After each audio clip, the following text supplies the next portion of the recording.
Right, greetings and welcome everyone to a very special Parents Academy here at the International School of Moscow. In the next 25 minutes, I hope we can make a really terrific difference to your children's life. My name is Justin Noack, and it's a pleasure to be presenting with you today.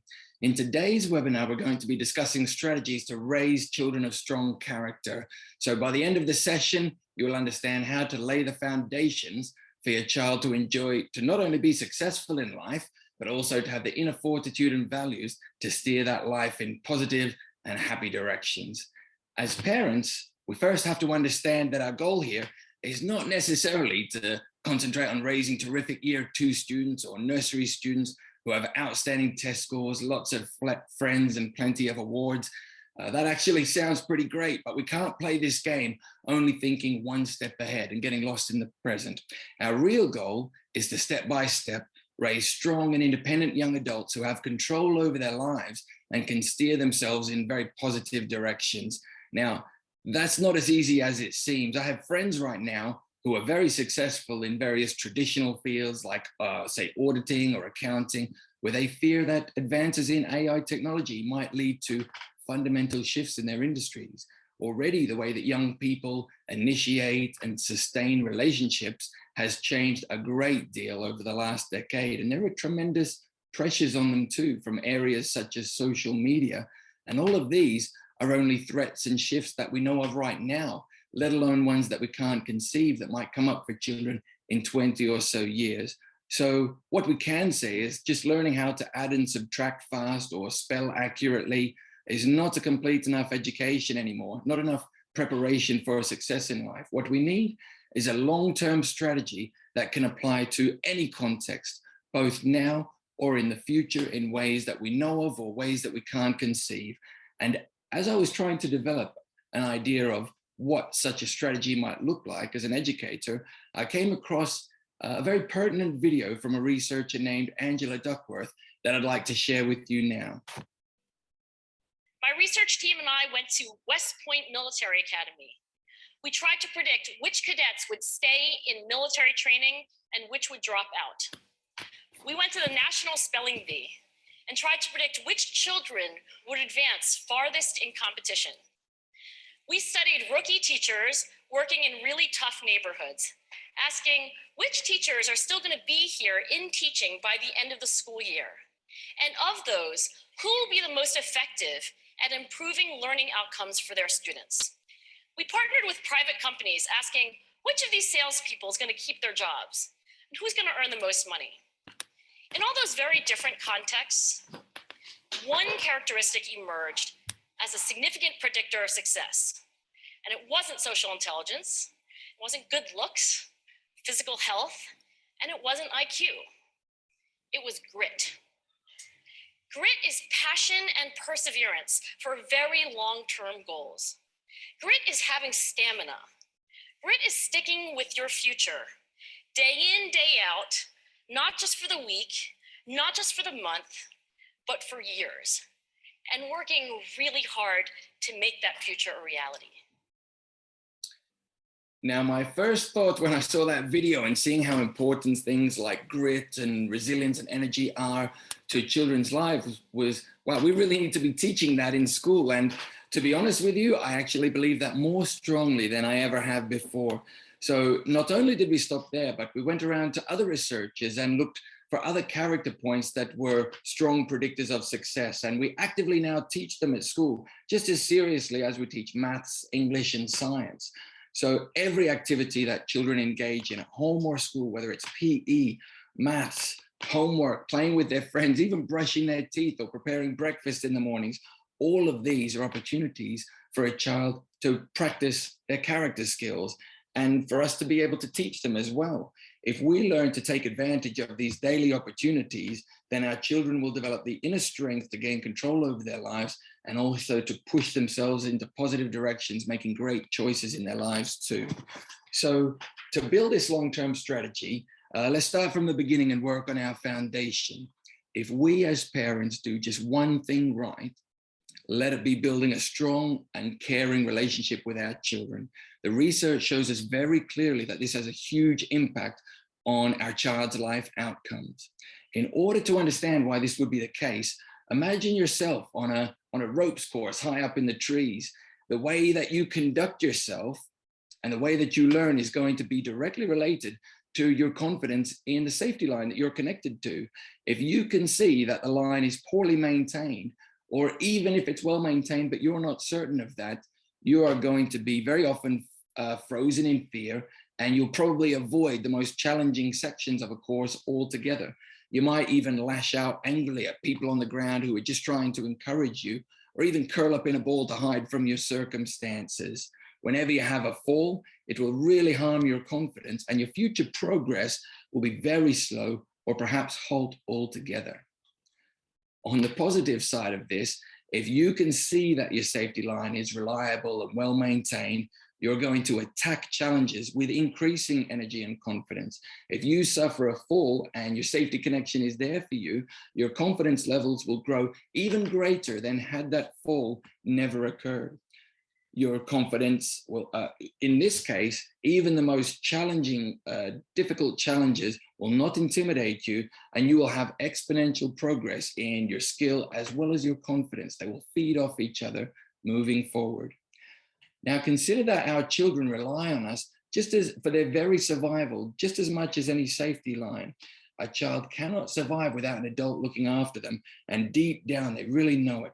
It's all very well for us as parents to say, yes, I'm there for my child should they ever need me, but they need to know that, and they need to feel that deep down inside for them to be at their best. We need to take the time to demonstrate this to them every single day and reassure them as frequently as we can and as frequently as they might need. That's actually exactly the reason why we put up these charts in each classroom, our bubble time request chart, the emoji chart. You know, of course, we pay attention to what emotions they choose or when they need our time, but we're also advertising them to them. We're signaling to them that we're there for them and they can have our full attention whenever they need. And we're paying attention to show that we care for their emotions and how they might be feeling as at any time of day as well.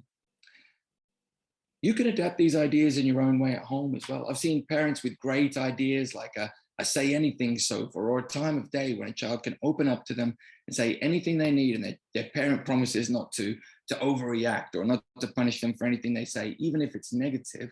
Remember, we don't just want children who will open up to us now, but we also want teenagers who might be more sensitive later on, who would give us a call if they're somewhere in trouble, even if they've done the wrong thing, or who would share with us if they're feeling pressures to do things they know they maybe shouldn't in the future. So you lay those foundations now while they're very young. And the more they feel it now while they're young, the more likely they are to feel connected to you, even as they grow older. Every day is an opportunity to build those connections through regular contact. So family traditions like meal times, story times, look for things that you enjoy doing together with your child. Sometimes it's difficult to find the time. We all get busy during our life, but to the extent that you're able to, if you can't be present constantly in your child's life, you know, after all, things can get busy, then do your best to be very regular and as reliable as you'd want your own safety line to be, because remember, that's what we represent to our children as well. And by doing that, by showing them that you care, you can make a fundamental difference to their lives. Here's something worth remembering as well. Just as we had the example of being up in the treetops and lashing out at people trying to encourage you when you're fearful, just remember that when your child is acting out, when they're showing that they're angry, when they're upset or sad, that actually may be the time when they need you as their connection the very most, when they need you to be there for them, when they may be feeling the most fear. So even when we're disciplining children here at school or at home for you as parents as well, I often repeat to the child that I like them very much, that I care about them very much, and we're working to steer them in a positive direction. And that's why we are firm. We're strict but consistent and fair.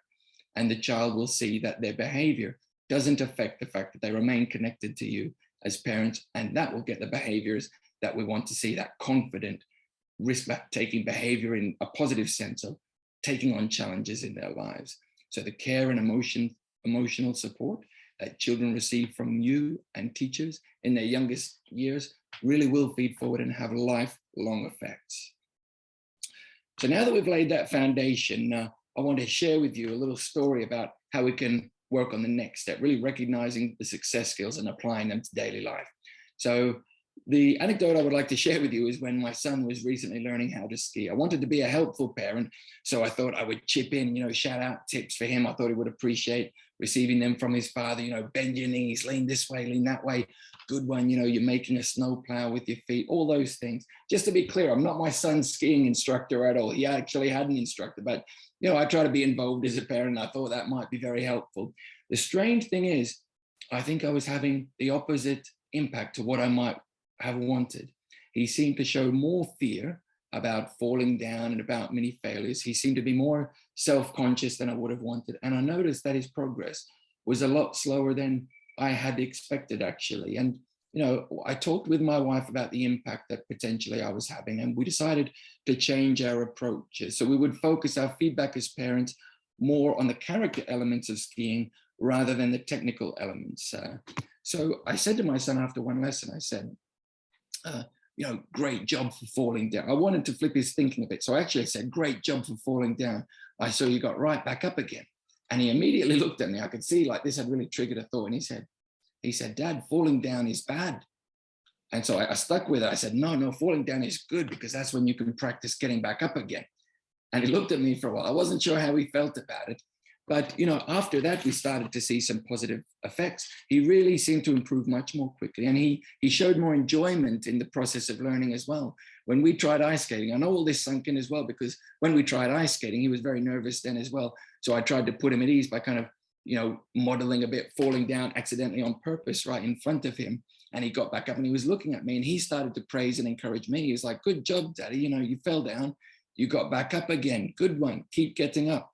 And that's when I knew, I had it. And the interesting thing is as well, had I stuck with the technical advice for his skiing, I mean, it would be great for his skiing to remember to bend his knees, but learning how to get back up from a fall and not being afraid of falling in the first place, that's a great lesson for life that has much wider implications than just skiing. I had another great example too. I saw a wonderful video by Jordan Peterson, clinical psychologist Jordan Peterson, where he shared an example of, imagine you're a spouse and you understand that tidiness and cleanliness might be particularly important for your partner. So you decide to, make a nice surprise for them. You work very hard tidying the whole house. You spend all afternoon doing the mopping, wiping things down, packing away the dishes, getting the whole place shipshape. And imagine your partner comes home and says, hey, that's a great job. Oh, do you want me to give you a tip for getting the dog hair off the rug? You might be quite upset. Oh, why are you crying, honey? I'm just trying to help you improve a bit. You've done a good job, but you could just do a bit better here. Well, good luck getting you to do that again, even though you've tried so hard to do the things that they would appreciate. Human beings have a bit of a weakness where our minds are trained to see mistakes and see things that are out of place. And that can actually be very discouraging for a child who is just being courageous and trying difficult challenges or working very hard, but perhaps hasn't quite mastered the skills yet. In your eagerness to help, you can actually put them off doing the very things that you're trying to support. So keep this in mind, for example, when your child is doing homework or brings home their maths book, or even is just pouring themselves a breakfast and makes a bit of a mess. When you see a mistake, keep in mind that what your child might actually be doing is bravely working hard on something that was tricky for them, building their independence. Praise that. Praise the courage and resilience before you worry too much about fixing their technique. They will get it and you can help them. But first you have to understand the things that we're really aiming for as part of our long-term strategy. Here are the character elements that we researched in school and which we train the children on. You can definitely ask your teacher about these success skills and they will be happy to help you. So put them up in your homes, praise the children frequently about them and focus your feedback around them. As teachers and parents, we can raise unstoppable learners together who learn the technical skills of skiing or of maths or of anything else at all they wish, but they can gain other lifelong skills with implications as well. And when you look at these skills, I mean, if we can make sure that our children have self-discipline, resilience, and courage, it sure is easier to teach them how to add two numbers together or to spell accurately. So all of that is keeping in mind as well. It's like a racing car, it's important to hit the gas and go as fast as you can. But at the same time, we take a lot of time to tune the car up, to give it pit stops, take care of them when they need. And that's how we end up with the best possible performance. So here's some examples of that feedback I was talking about. I promise you that if you train yourself to recognize these things, that you will end up with wonderful results with your children if we do it consistently, both at home and at school. You can imagine how easy it is then for a child to just stay on the straight and narrow, so to speak, when they're receiving a positive message like this from home and at school. And keep in mind that you're in a unique position as parents. Your recognition, your praise has unbelievable powers. Children are highly attuned to what would make their parents happy. And if they see you heading in a very specific direction, they will just focus on the things that please you. You can work towards correctness, and your child will focus very heavily on making sure, things are correct, but they might be afraid of getting things wrong. Or if you focus on these things, they'll become independent learners who will aim to be increasingly skilled and even correct long after your influence wanes and they're out there in the world by themselves. So lay that foundation as young as possible. I have some quick fire tips for you as well. And number one is to develop partnerships. It takes more than one person to raise a child. We have a saying about the village that raises the child. So when you raise conversations with your spouse or with your partners or with other family members about how you're going to raise your child or what sorts of character skills are important to you, or when you have conversations with teachers about your child's report, you can focus on test results, but you can also have conversations with them about, helping your child to be more courageous and self-confident, or to develop their creativity or independence. You build a community of people around your child who will all steer them in wonderful, wonderful directions. Wherever they go, the people who they spend the most time with and the people who care about them will be conscious of their needs. We're working together on similar goals, and that will have great outcomes. So that's something to remember as well.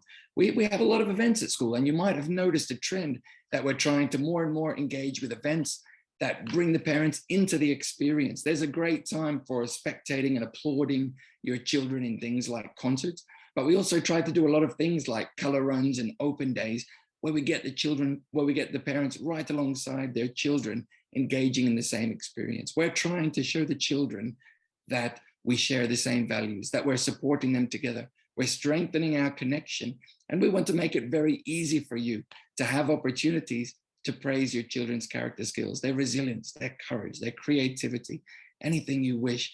And it will just show the children that this is what is important to us. So we really appreciate when you attend these events, and we love seeing you get involved as well. And let me tell you, it has a huge impact. And when the whole community pushes together, it's an unstoppable force. The other tip I would like to give you is the power of modeling. Your actions actually do speak louder than your words ever could. There's a lot of research behind this as well. When they were trying to teach children to be generous, some researchers split parents into 3 groups. For one group, they said, just talk about how important it is to be generous. For the second group, they said, just model for them and just show them. You don't need to talk about it at all, but just model and show them, yourself being generous. And in the third group, they both spoke about it and they acted it out. The strange thing is the most successful group was the middle group, the group that only modeled being generous. They were the ones that ended up with the most generous pupils. I'm not entirely sure why that might be. I have a feeling because the children didn't feel any specific pressure to be generous. They just gained a certain joy from the process of being generous, just as a child will naturally gain joy from any learning process, as long as we don't take that away from them. If you can show them that learning is for life, that you can learn how to cook, that you can develop yourself, you can be reflective on how to be a better person, they will see that learning is for everyone. And it's an experience that remains exciting throughout an entire life. Again, coming back to our events, it's wonderful for children to learn alongside adults. So the next time you're learning something for the first time, such as, I don't know, skiing or skating, or the next time you're facing some challenges and you need to be resilient or courageous, you can talk about that. You can share that with your children. Here's an interesting activity our classes do as well. Even starting from quite young year groups, we talk about the success skills, and children even have a chance to rate themselves. We never tell them if it's right or wrong, but they can decide for themselves, in this case, that they feel their life is very balanced. They're making time for themselves to relax and play as well as to work hard, that they're courageous with new challenges. And they've identified here, regardless of what the actual number says, what they're really saying is, I would like to be more self-disciplined, and I would like to be more reflective or courageous in my life, or caring in my life, sorry. So, what we also do though, is the teachers do this same graph. And they specifically try to show that they also have targets and things that they work on. And it's very powerful for children to have the authority to say for themselves who they are, and to see that teachers also have strengths and weaknesses and ways to develop themselves. So that example is very important. And if you can find ways at home to include these success skills in your discussions, or to model that you're also working on them, it's very, very powerful indeed for our children. Now, moving on from today's talk, I'd like to wrap things up by just sharing a few different areas you can look at to find inspiration. There's many great sources of information out there, very, very engaging ones as well. And I'd like to share with you a few of my favorite sources. So that TED Talks by Angela Duckworth, I really recommend watching it. I think it's about 20 minutes in length. It's very, very powerful. And I think it will give you a great perspective on the research that's backing up the direction that we're headed. So that's a really great one to look up on YouTube. I also have my own YouTube video, which is just in 5 minutes, summarizing our perspective and our philosophy. So you're welcome to look at that or use it to spark conversations with some of your family members. We will also be taking this webinar, and we'll be posting it on YouTube as well. So you can share it with whomever you might, your family members or anyone you like, or you can rewatch it and get another look at those success skills to include around your house as well, or at home. I'm also a big fan of the Coveys. Stephen Covey wrote the original book, The 7 Habits of Highly Effective People. And Sean Covey has done a lot of work converting that into reading material for children as well. So things like The 7 Habits of Happy Kids is a wonderful picture book that you can share with young children, and you can read examples of how these things might apply to children's lives as well. And I've just included a great book that I've discovered recently called Grit for Kids by Lee David Daniels. And what I like about that book is it really builds on the work of Angela Duckworth and applies it to everyday examples, different types of children, so many diverse examples. You can find an example of ways that you can build character in almost any circumstance, any challenge that you might think of, whether being discouraged by peers or bullying, or even a child who doesn't quite know what goals they would like to build. Plenty of examples in there. Perhaps in the future, I can do another Parent Academy based on that. There's so many things. That's a topic in itself, but that's a really great resource. So if you're able to download these, purchase these, or even have friends overseas order them and post them to you, I really encourage you to keep an eye out for these. There's plenty of great material there. So I'd like to finish off by saying thank you very much for joining us. I hope you realize what an important discussion this is to have and to continue. So it's very important that you're here today. Together we can build a wonderful community for our children to grow up in. Together we can be the village that raises not only the child, but the successful young adult who has a very exciting life to look forward to. So thank you very much. I'll be remaining online for a while now in case you have any questions. I'll be happy to answer them. Thank you very much for joining me.